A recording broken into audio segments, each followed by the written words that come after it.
It's here. It's time. This is a Half-Life Alyx modding tutorial. And today we're talking about the finest the species has to offer.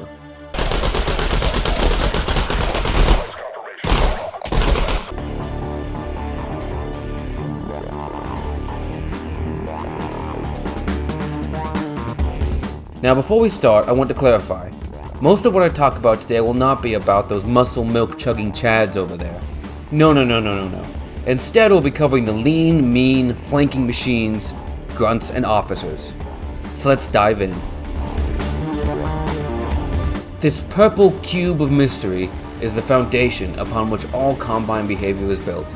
When attacking, they search its volume for line of sight, and if that position is outside their advance range, they run to it. Like their Half-Life 2 counterparts, they don't deviate once they found a place to shoot. This can make them very vulnerable. When taking cover, they use the cover volume's reference position to essentially bisect the volume.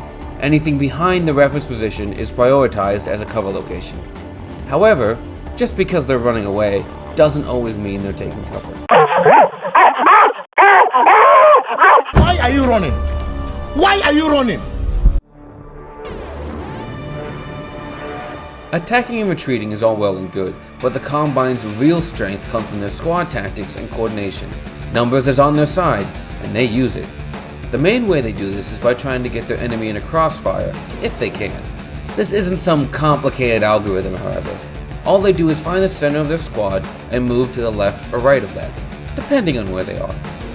This, and the way Half-Life Alyx is balanced, is probably why it's important to keep squad sizes small. The larger the squad size, the more congested things can get. And the more likely their squad tactics could glitch a little and sandwich squad members to sides of an area. Should we, help him? Nah, I think he's fine. Oh god, help! The pain only hurts. Oh, the bullets are in my body. Oh god, I'm dying.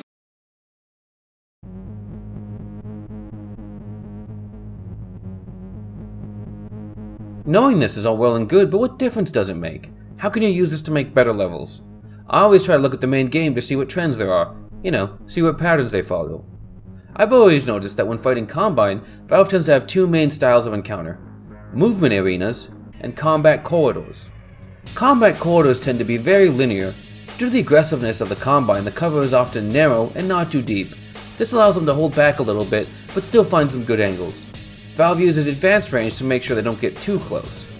These spaces test the player on good weapon handling and target prioritization, like a carnival game, except the game shooting back. Movement arenas often use medium-sized omnidirectional cover and have clear lanes of movement. This allows the Combine to have good cover no matter the direction they come from, while also making sure there is no one position that is super strong. The clear lanes of movement also make sure the Combine can get where they're going fast.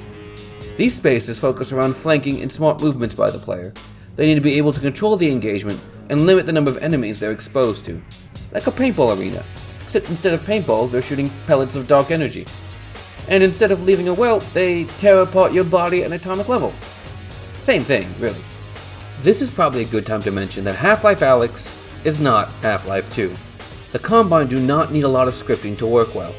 However, if you want to control the flow and feel of an encounter, your best tools are pacing spawns and those chunguses I mentioned earlier.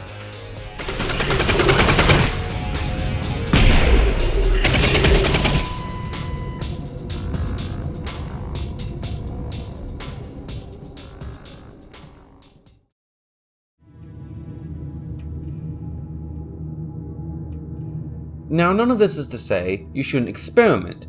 The Combine normally aren't well suited for something like, clearing a building, but that doesn't mean you shouldn't try it. Go crazy, go stupid, do something weird, do something wild, break some rules. You never know what you might find.